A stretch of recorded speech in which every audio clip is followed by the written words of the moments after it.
اللہ وبرکاتہ۔ جی ناظرین کرام، آج ڈیلی آسان ترجمہ قرآن کورس کا 50واں سبق ہے، اور آج کے سبق میں ہم سورہ البقرہ کی آیت نمبر 84 کو کور کریں گے۔ اعوذ باللہ السمیع العلیم من الشیطان الرجیم من ہمزہ ونفخہ ونفثہ، بسم اللہ الرحمن الرحیم۔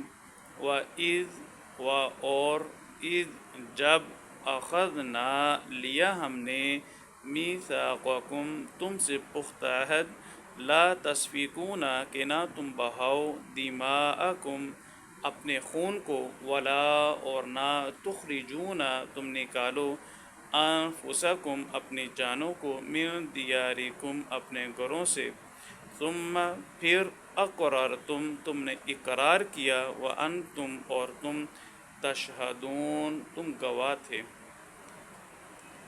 یہاں پہ اللہ رب العالمین نے بنی اسرائیل سے خطاب کیا اور یہ بات ارشاد فرمائی کہ ہم نے تم سے ایک عہد لیا۔ عہد کی 4 شقیں تھیں۔ ایک یہ تھا کہ تم اپنا خون نہیں بہاؤ گے۔ یہاں پر اپنا خون سے مراد کہ اپنے بھائی کا خون نہیں بہاؤ گے۔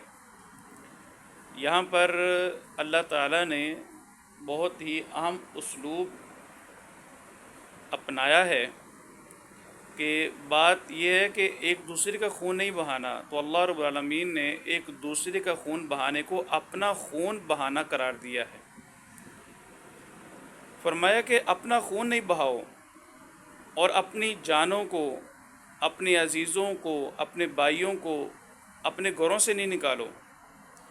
اسی طرح تیسری شق یہ تھی کہ تم اپنے بھائیوں کے خلاف کسی کی مدد نہیں کرو، اور چوتھی شق یہ ہے کہ اگر تمہارا بھائی وہ گرفتار ہو جائے، قیدی ہو جائے، تو اس کو فدیہ دے کے آزاد کرواؤ۔ یہ 4 وعدے لیے اللہ تعالیٰ نے بنی اسرائیل سے، اور اس بنی اسرائیل نے ایک وعدہ تو پورا کیا کہ جب ان کا کوئی بھائی قیدی بن جاتا تو اس کو فدیہ دے کے آزاد کروا لیتے، لیکن جو پہلی 3 شقیں تھیں ان کی کھلی وہ خلاف ورزی کیا کرتے۔ تو اللہ رب العالمین نے اس چیز کا ذکر کیا ہے، اور اس کا پس منظر یہ ہے کہ مدینہ منورہ کے اندر یہود کے 3 قبائل تھے، بنو قینقاع، بنو نذیر اور بنو قریظہ، اور عرب کے 2 قبائل تھے جو کہ مشرک تھے۔ ایک کا نام خزرج ہے اور دوسرے کا نام اوس ہے۔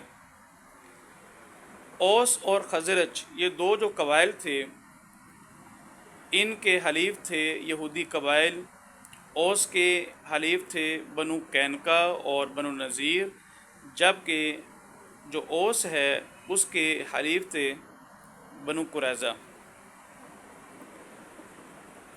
یہ خزرج اور اوس ان کی آپس میں جنگ رہتی تھی، لڑائی رہتی تھی، اور جب یہ آپس میں لڑتے تو ان کے حلیف ان کی مدد کے لیے لڑتے، اور مقابلے میں یہ ہوتا کہ اگر خزرج اوس کی لڑائی ہے تو خزرج کی مدد کرنے کے لیے بنو قینقاع بنو نذیر آئے، اور اوس کی مدد کے لیے بنو قریظہ والے آگے۔